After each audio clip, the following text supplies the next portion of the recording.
Good morning. My name is Yeh-Liang Hsu. I'm a professor in Mechanical Engineering Department of Yuan University in Taiwan. I'm also the director of Gerontechnology Research Center of the same university. Currently, I'm the editor-in-chief of Gerontechnology, the official journal of the International Society for Gerontechnology. It is my great pleasure and honor to speak to you in the 5th International Congress of Studies on Human Aging, CIEEH 2020. The title of my presentation today is Gerontechnology Landscape and Opportunities.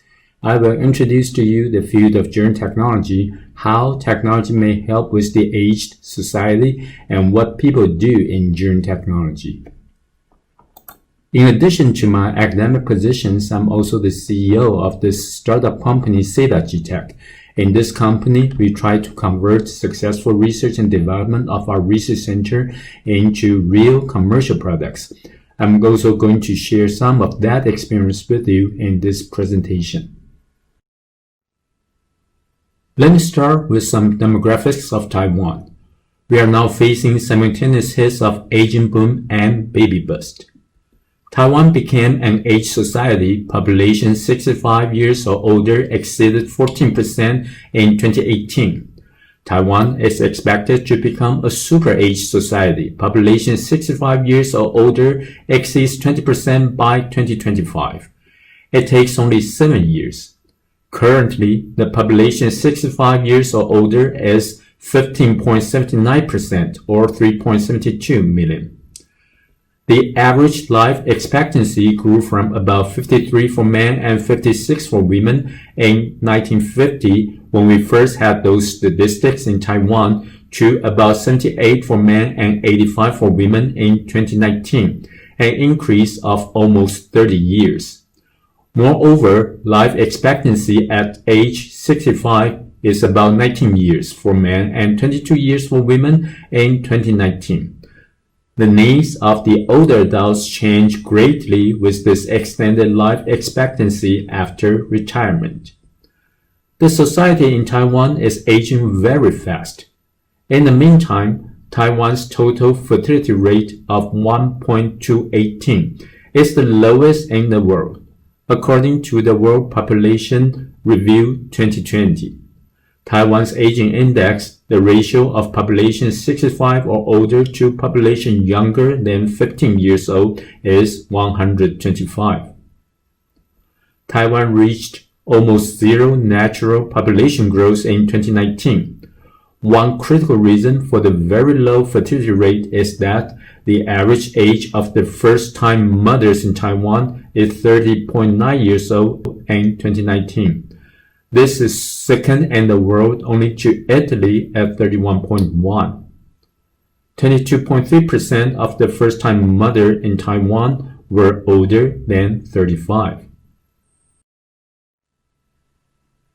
Facing widespread population aging, people naturally consider applying technologies for the care of older adults. With the rapid change in demographics, the priority is not to develop advanced technologies or products for the future, but to implement existing technological products in daily applications now. Facing the simultaneous hits of aging boom and baby bust, the strategy is to use technology to support the caregivers who may have better technology acceptance, to reduce their care burden and improve the quality of care. In that regard, technology could also have a chance to provide the economic drive to the society, to keep the informal caregivers staying at their job positions for as long as possible. With the extended life expectancy after retirement, technology should be used not only to support long-term care, but also to enhance the physical and cognitive wellness of healthy older adults to prolong their independent, healthy expectancy. There are a few terms describing the intersection between technology and aging, such as aging and technology or technology and aging. The numbers here were the number of results when I Googled these terms. I like the word gerontechnology a lot better, though it seems this word is still not widely used from the number of Google results. Let me start by giving you my personal interpretation of gerontechnology. I often tell people that there are 3 G's, 3 very important fields for the aged society. The first 2 G's are gerontology and geriatrics. I'm sure that you are very familiar with these 2 words already. However, I think the third G, gerontechnology, is even more closely related to the older adults, caregivers, and the technology industry. This word gerontechnology was first defined in the first International Congress on Gerontechnology in 1991 in Eindhoven, the Netherlands. The International Society for Gerontechnology, ISG, was later established in 1997. Many people ask me, "You are a mechanical engineer, why are you in the field of gerontechnology?" My answer is always, I am an engineering designer, and gerontechnology is about designing for people. This is the definition of gerontechnology by the ISG. Design, technology, and environment. The first word is design. The purpose of the design is the independent living and social participation of older persons in good health, comfort, and safety. The scope of gerontechnology is a very broad one. Health, housing, mobility, communication, leisure, and work. No matter what your field of expertise is, I'm sure that you can find an area in gerontechnology that you can contribute. These are also the scope of gerontechnology, the journal. For our journal, we never classify papers according to technical areas, such as sensors, robotics, IoT, AI, and so on. We classify the papers according to health, housing, mobility, communication, leisure, and work, the purposes of the technology, the needs of the older adults. After all, gerontechnology is not about technology. Gerontechnology is about designing for people. The Gerontechnology Research Center of Yuan University, Taiwan, was first established in 2003. We are the pioneering university in the field of gerontechnology in Taiwan. As a research center, our core is the research and development of smart living IoT products, with applications in gerontechnology. As a university, we also support the YZUD School, Design School in Gerontechnology, where we do transdisciplinary learning. Our research center supports 2 journals, Gerontechnology, the official journal of the ISG, and another journal in Chinese. We have done many industry-academia collaboration projects. In 2016, we moved one step forward to establish a startup company, Synergy, trying to turn the research and development into commercial products. We believe that gerontechnology is only valuable if we can bring research to daily applications. In the startup company, we take a design approach to gerontechnology, extending from creativity and prototypes in the university into products. What is very difficult for us is turning the products into sales. With that intention of selling the products, we truly care about our target users, their needs, and the values our products can bring to them. For us, that is the full design cycle. The mission of the Gerontechnology Research Center is to carry out a successful industrial and educational experiment. Again, gerontechnology is about design. To bring gerontechnology research to daily applications, we probably need more design thinking. This figure shows the 5 steps of design thinking suggested by Stanford D School, where I graduated from. The 5 steps are emphasize, define, ideate, prototype, and test. When talking about design thinking, most people talk about these 5 steps. However, I would say that these 3 circles in design thinking really influence my thinking. A design has to be human desirable, technology feasible, and business viable. A design idea can become an innovation only when these 3 requirements are satisfied, the intersection of these 3 circles. Otherwise, the design ideas will remain just an idea. I realize when I evaluate a gerontechnology design project, I tend to think like a boss rather than think like a professor. A professor may care more about the research aspect of the project, while a boss cares about whether this design project can become a real product, sell to the target user, and to be used by the target users. These are the purposes of the design. Again, with that mentality, I care more about our target users, their needs, and the values our design can bring to them. As the editor-in-chief of the journal Gerontechnology, I have to tell you that this is a very special journal. This is probably the only journal in the academic world that focuses on how to apply technology to help with the various problems of the aged society and the needs of the older adults. Many people ask me, what exactly do people do in gerontechnology? So I did a small research. I became the editor-in-chief of Gerontechnology in year 2017. This is my unscientific classification of the 86 papers published in Gerontechnology from 2017 to 2020. The data was collected on September 20, 2020, and the average download per paper was 230 at the time. The 86 papers can be classified into 6 categories.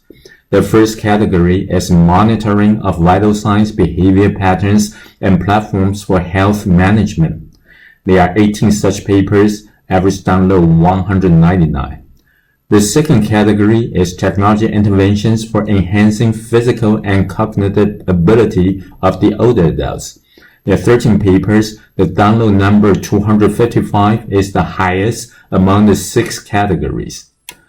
The third category is technology assistance for everyday lives for older adults and caregivers, 18 papers, 239 downloads. The fourth category is about platforms for social communication and participation of older adults, 10 papers, 237 downloads. The fifth category is about robots for senior care, 4 papers, 221 downloads. The sixth category is about general issues, non-technical issues such as design methodology, education, culture, business, policy, about gerontechnology. There are 23 such papers, 233 downloads per paper. To my surprise, there are only 4 papers published in gerontechnology in the past 4 years about robots for senior care.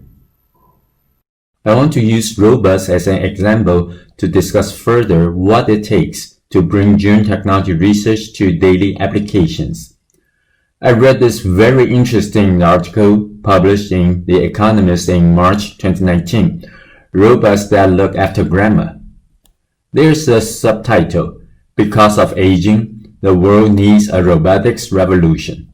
The machines don't seem ready for one. Some of you may not have read this article, so let me give you my personal summary of the article first. This article starts by this statement. Aging and robots are more closely related than you might think. This statement is supported by Professor Acemoglu from MIT. He reckons that aging is the biggest single influence upon how many robots a country has. He also presented many numbers and evidence that supports this statement. There are 2 reasons for that. Aging creates demand for automation in 2 ways. First, to prevent output falling as more people retire. We probably need a lot more industrial robots. Second, once people have retired, they create markets for new kinds of automation. We will probably need a lot more service robots. The article then goes on to explain the difference between industrial robots and service robots. Industrial robots usually replace human activity. By contrast, service robots extend it. For example, if an exoskeleton helps someone lift something heavy, the person still has to be there. Many people have been working on service robots trying to help with the various problems in this aged society. However, according to the International Federation of Robotics, an estimated 20,000 robots were sold in 2018 that could realistically be described as helpful for aging. Probably the robots are not capable enough. Robots will have to perform a dauntingly long list of things they cannot yet do. If one robot can only do one thing, multiple tasks would require your home to be stuffed with machines. The article pointed out that price is also a problem. Currently, the price of the robots are relatively high, so only rich people will be able to buy them. That may limit their wider social acceptance. For physically assistive robots, I read a few articles about what it takes for a robot to bring a glass of water, so let me use that as an example. First, you have to order that water from the robot, and the robot has to understand your order. There is an article about it in IEEE Spectrum. The title is How Not to Order Water from a Robot Waiter. This conversation is very interesting, so I think I can do it in a more dramatic way. The participant says, "Can I order one water?" The robot says, "Yes, that is permissible." "Okay, can you bring me one water?" "Yes, I am able to do that." "I would like to have one water." "Thank you for sharing that interesting fact. Please tell me your order." "So can you do it?" "Yes, please tell me your order." "My order is water." You get the idea. Finally, the robot understands the command, and then the robot has to plan for a trajectory to the kitchen, locate the transparent glass and the water bottle. The next step will be a very difficult one, so there is a paper about it again. The title of the paper is Robot Motion Planning for Pouring Liquid. So you can see that the robot has to hold the bottle in a very precise way, control the angle and the flow of the water so that the water does not spill out of the glass. After that is done, the robot has to hold the glass of water and navigate back to the older adults without spilling. Finally, the robot has to gently put the glass on the table close to the older adults. After going through all those tasks, I decided that for a robot to bring a glass of water to the older adults belong to that dauntingly long list of things they cannot yet do. For companion social robots, we have to start from Paro, an autonomous social robotic seal. We have one in our research center. It is so cute, it is so real. People often use Paro in non-drug intervention with people with dementia. Actually, Paro is the world's most therapeutic robot certified by Guinness World Record in year 2003. In 2009, the U.S. Food and Drug Administration FDA certified Paro as a neurological therapeutic medical device class 2 in biofeedback devices. For me, Paro is quite expensive. It is available for lease for $200 per month or can be bought outright for $6,000. So I really wonder only rich people will be able to buy it. That may limit its wider social acceptance. Many people ask me, why is Paro so expensive? My answer would be, hey, look at Paro. It is so cute. It is so real. Then I really want to show you this home video about how my cat found that Paro is not real in 13 seconds. The story is that I brought Paro back and tried to see how my cat interact with it.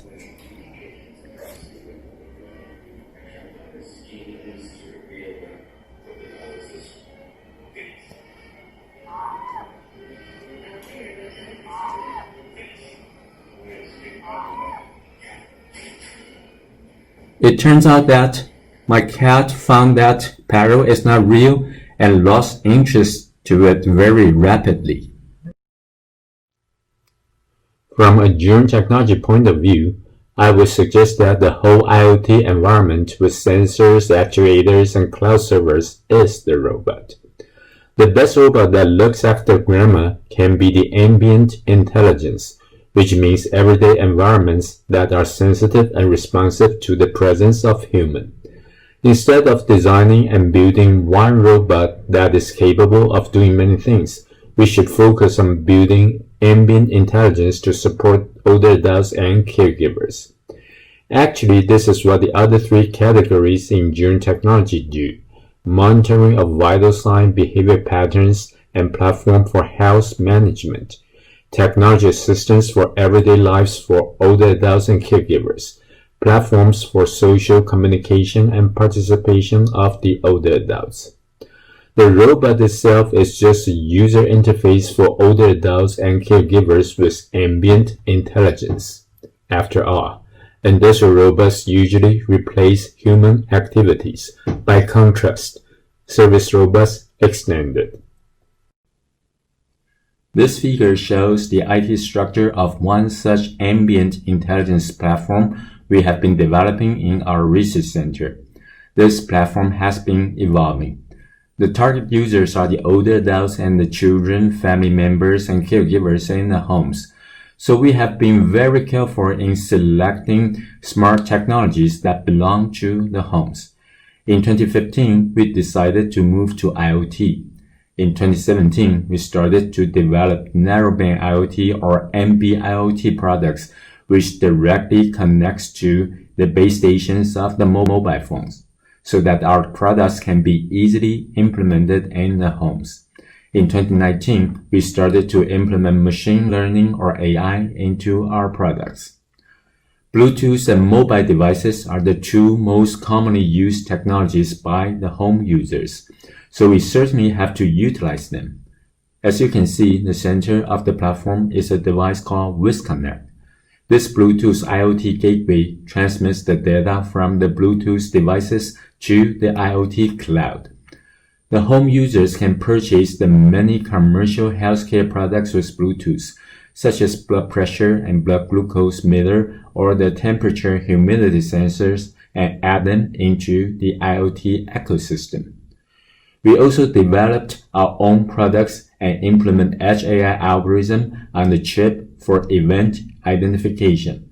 We use Amazon IoT service and implement AI algorithms for pattern recognition, such as sleep monitoring and live pattern recognition in the cloud. Let me show you some application examples using this platform.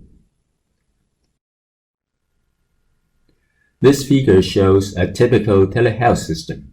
The patients measure vital signs such as EKG, blood pressure, body weight, and so on at home.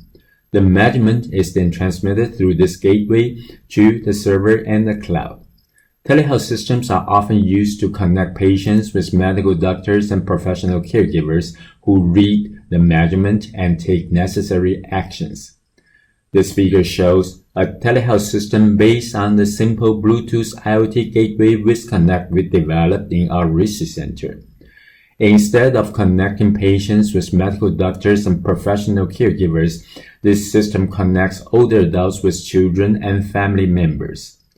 Here, I want to introduce to you an old lady who is very famous in the field of gerontechnology in Taiwan. Mother Xu, my mother. Mother Xu is 83 years old. She lives alone in central Taiwan. My elder brother lives in Singapore. My elder sister used to live in China. My younger sister lives in the United States. I live in Taipei, about a 2-hour drive from her. Mother Xu has diabetes. She should measure her blood pressure and blood glucose every day. But like many other older adults, she did not want to do this. A few years ago, I installed 4 WhisConnects in her home. 1 in the living room, 1 in the dining room, 1 in the bedroom, and 1 in the toilet. Mother Xu has a blood pressure, blood glucose meter with Bluetooth. So I asked her to measure her blood pressure, blood glucose in the morning. After the measurement, she does not have to do anything but just leave the machine on. WhisConnect will scan for the new measurements and transmit it automatically to the IoT cloud. I will then receive her measurements on my mobile phone app. I also bought a room temperature and humidity sensor and a wearable device for her, both with Bluetooth and can be easily added into the platform. This figure shows the blood pressure, blood glucose measurements I receive every morning on my mobile phone. Other data such as her current location transmitted by her Bluetooth wearable device and her room temperature and humidity are also displayed on the app on my mobile phone. I am so used to receiving those measurements every morning. If I don't receive them one day, I will call Mother Xu to check out if she is okay. If the measurement is abnormal, like in this figure, the blood glucose 183 is high, and I will also call her to check on her diet. With the location data transmitted by her wearable device, I can also check out her life pattern. This figure shows that Mother Xu got up around 7 a.m., went to the toilet, went to the dining room for breakfast, and then sat in the living room the whole morning. She had lunch in the dining room around 11 a.m., sat in the living room the entire afternoon, probably watching TV, went to bed early around 7 p.m., went to the toilet once during the night. Now, Mother Xu measures her blood pressure, blood glucose regularly every morning after I install the WhisConnect. But I would say the sun is the trigger to enable her behavior. I have a good understanding of her health and life pattern. These measurements has become a major part of our conversation. This simple and almost free telehealth system supports the older adults and supports me, the caregiver. It provides care, interaction, connection, in addition to health monitoring. Let me show you another application example in a hospital, implementing machine learning. This photo shows WhisPad, which is an extremely comfortable mattress made by pressure relief material for the prevention of pressure ulcers. We also implement machine learning to capture the intention of the patient. WhisPad is capable of motion sensing with 30 sensing areas. We use machine learning to classify the sleep postures into lying in the bed, sitting up on the bed, sitting at the left edge of the bed, and sitting at the right edge of the bed. The neural network model is then deployed on the chip in the control box of WhisPad. Then our system can provide the so-called 3-stage leaf bed alert. For patients with high risk of falling, WhisPad sends the first alert to the nursing station or a mobile phone carried by a nurse when the patient sits up on the bed. Second alert when the patient sits at the edge of the bed, and third alert when the patient leaves the bed. Currently, we are also working on cloud AI algorithms for WhisPad, for living pattern recognition, and for sleep quality monitoring. Both application examples use mobile phone as the user interface with the ambient intelligence platform. I still think the mobile device is the best user interface for home users. But how about robots? We designed a robot called Wobot in 2013, which turns the mobile devices into robots. Years later, I still think this is the best form of robots for home users.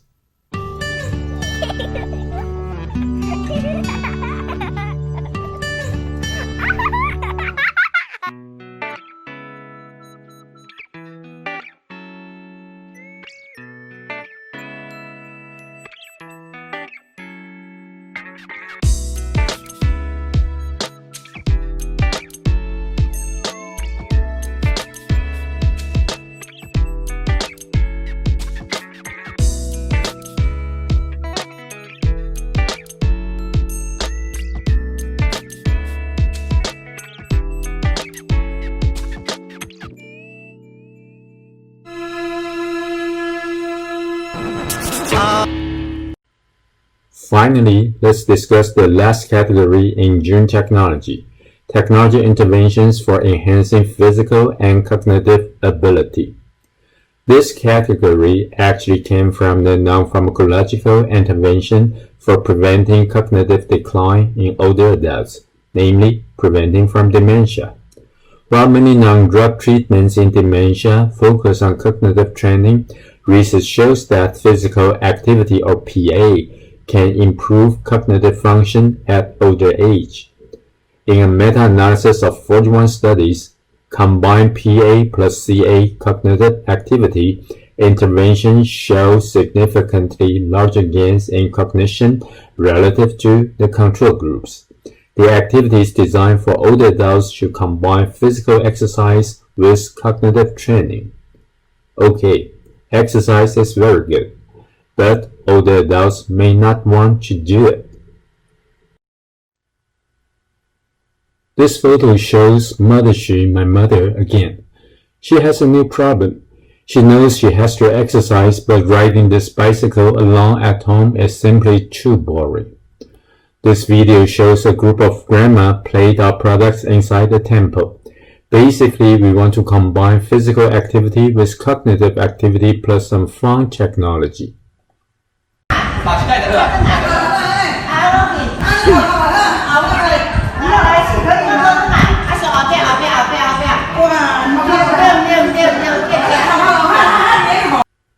With the principle of play comes first, CS gaming methodology is often used to design such activities. Older adults should feel like they are playing, not training. Older adults usually do not go to the gym to exercise, so we want to be able to bring the so-called Gerontechnology gym to the older adults, to where they live and gather, and to create peer encouragements. This product is called WizToys. WizToys can be easily assembled into different shapes. With different apps, older adults can play many games. What are the values brought by technologies? First, we are able to turn the exercises, games such as matching games, chair exercises, or this famous Japanese game 4-color ladder into our WizToys game, to combine physical exercise, cognitive training, and multisensory stimulation. Caregivers can choose and design games suitable for older adults of different experience, ability, and even different cultural backgrounds. For example, the chasing game or whack and roach game played by the group of grandma in the video provides many levels of difficulties for older adults with different mobilities. There are many types of matching games too, color matching, full matching, and so on. The caregivers can choose this mahjong matching for Taiwanese older adults who likes to play mahjong. We also hope to be able to generate and record data that are helpful to elderly care. For example, in the whack and roach game, the number of roaches whacked by an older adult can be an indication of his or her mobility and cognitive ability. The record is stored in the cloud after the game for future references. This video shows the time up and go test using WizToys.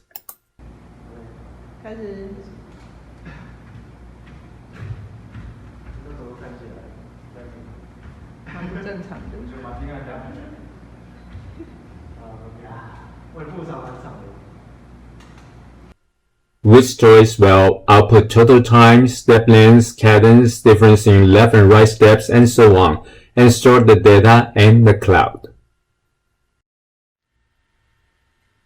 There are many famous interactive games for physical activities guided by the screen, such as Wii, Kinect, and Switch.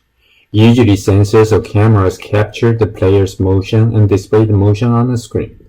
Players then perform physical activities guided by the screen.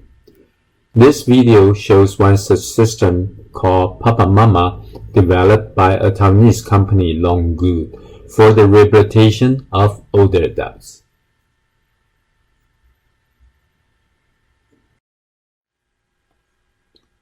It is difficult for some older adults to interact with the screen.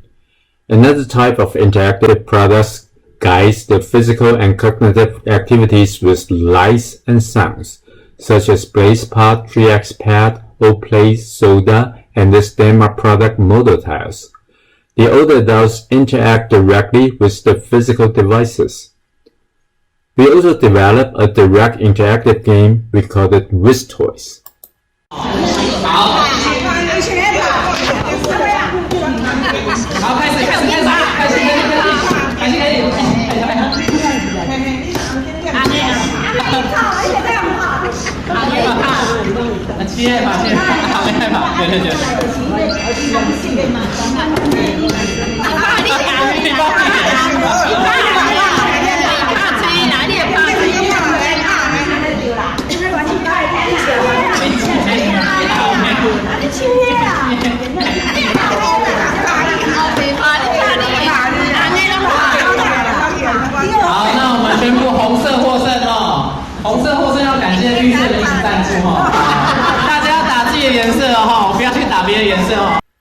You can see the grandmas play the interactive games very actively and happily.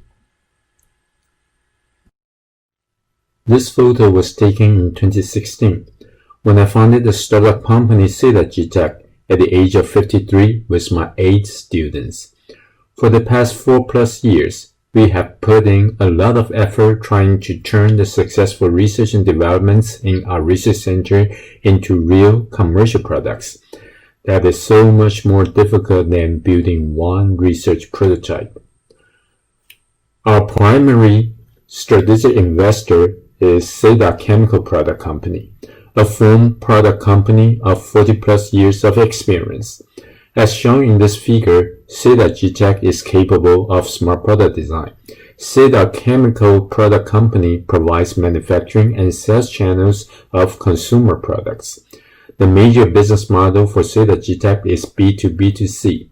The Gerontechnology Research Center still maintains its role in R&D and education to provide the basis for both companies. Running this startup company turns out to be the most wonderful thing that happened to my academic career. I think I've become a better Gerontechnology designer and a better teacher. Gerontechnology needs transdisciplinary talents. The future world needs transdisciplinary talents, people who have passion and expertise in multiple fields to solve complex problems, like Da Vinci 500 years ago. That is my expectation to myself and my students. We are designers, not just mechanical engineers. In the YZUD School of Gerontechnology, we try to provide students with transdisciplinary learning and real-world problems and experience. Design is our common language. What is design? Design starts with a problem. Design ends with a solution. Design is a problem-solving process. Finally, I want to summarize my presentation with this 4-minute video showing you the Gerontechnology Research Center of Yuan University again. Gerontechnology was defined in the first International Congress on Gerontechnology in 1991 in Eindhoven, the Netherlands.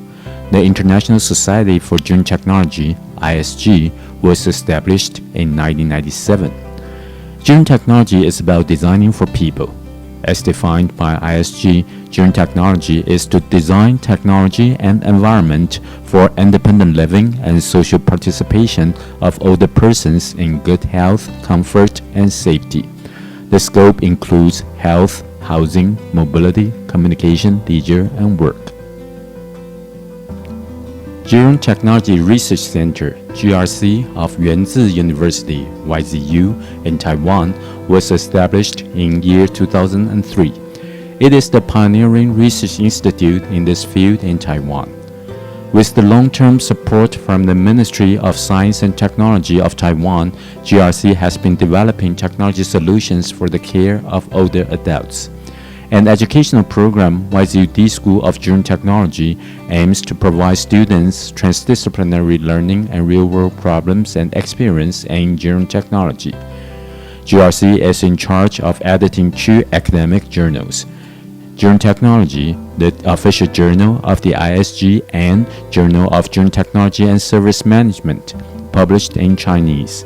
GRC is also active in industry-academia collaboration. However, it was said that G-Tech Company Ltd, a startup company spin-off from GRC in 2016, that brought a new perspective. Gerontechnology is only valuable if the research can be turned into real products. Empathy replaces technology to become the core of design thinking. A critical goal in gerontechnology product development at GRC is to support the caregivers by providing them information on the real-time status and long-term pattern of the older adults. In this regard, IoT and AI are compelling tools. The WIS series homewares developed by GRC are already commercially available. WISPad is a motion-sensing bed mattress for stay monitoring and leave bed alert. WIS Carpet is a motion-sensing carpet for mobility monitoring and fall alert. WIS Touch is an IoT call button. A Bluetooth IoT gateway WIS Connect integrates commercial Bluetooth care products into AIoT senior care bedroom. Narrowband IoT or NB-IoT care products connect directly to the internet without user setting. This can be the last mile for bringing IoT care products to the homes. GRC developed a serious game platform, WIS-Toys, to combine physical exercise with cognitive training and multisensory stimulation for physical and cognitive enhancement of older adults. WIS-Toys is in the form of puzzle floor mats and can be freely assembled into different layouts. The older adults play games by stepping on the floor mats, which interact with the game apps. Various games are designed, including matching games, chasing games, piano games, and so on. Other forms of WIS-Toys games, Pillow Fight for example, are also developed. Caregivers can choose suitable games or adjust the difficulty levels of the games from the app, according to the needs, experience, and ability of the older adults. The mission for GRC is to carry out a successful industrial and educational experiment in gerontechnology. In our design approach, we, engineers, caregivers, and older adults themselves, are designing together. After all, the purpose of gerontechnology is not technology, but people.